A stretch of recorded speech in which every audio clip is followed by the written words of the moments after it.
నేను మీ యశమూని Radhakrishna. Welcome to అడుగు TV. ప్రజెంట్‌గా గవర్నమెంట్ ఉద్యోగం సాధించాలి అంటే ఒక గగనం అనే చెప్పుకోవాలి. యెస్. ఎంత అంటే విపరీతమైన కాంపిటీషన్. కాంపిటీషన్. దానికి తగ్గట్లు సో, అంటే గవర్నమెంట్ ఉద్యోగం రాకపోయేసరికి కూడా సూసైడింగ్‌లు చేసుకున్నారు. అంటే కొందరేమో ఎగ్జామ్‌లో ఫెయిల్ అయినామని ఒక Yes. దశలో చేసుకుంటున్నారు. అవును. ఎగ్జామ్ దాటుకొని వచ్చిన తర్వాత మంచి మంచి ర్యాంకులు కొట్టినోళ్ళు తర్వాత కష్టపడి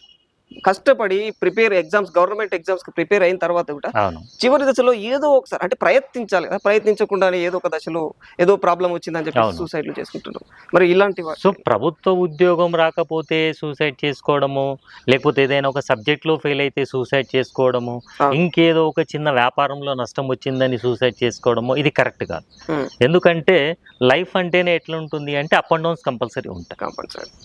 సో, కేవలం నాకు మంచి మాత్రమే జరగాలి. నేను చేపట్టిన ప్రతి కార్యక్రమంలో నేను ముందుండాలి. నేను రాసిన ప్రతి ఎగ్జామ్‌లో పాస్ కావాలి. లేదా నాకు ప్రతి జాబ్ రావాలి అనుకుంటే పొరపాటు. సో, మనకు మన ప్రయత్నం అనేది ఉండాలి అంతే. సో, ప్రయత్నంలో లోపం ఉండొద్దు. అవును. సో, అక్కడ ఫలితం అనేది ఏది వచ్చినా కూడా మనం దాన్ని భరించే విధంగా ఉండాలి. దాన్ని ముందుకు తీసుకెళ్లే విధంగా మనం ఉండాలి మనం. సో, అది లేకపోవడం వల్లనే సూసైడ్ చేసుకుంటున్నారు జనాలు. అవును.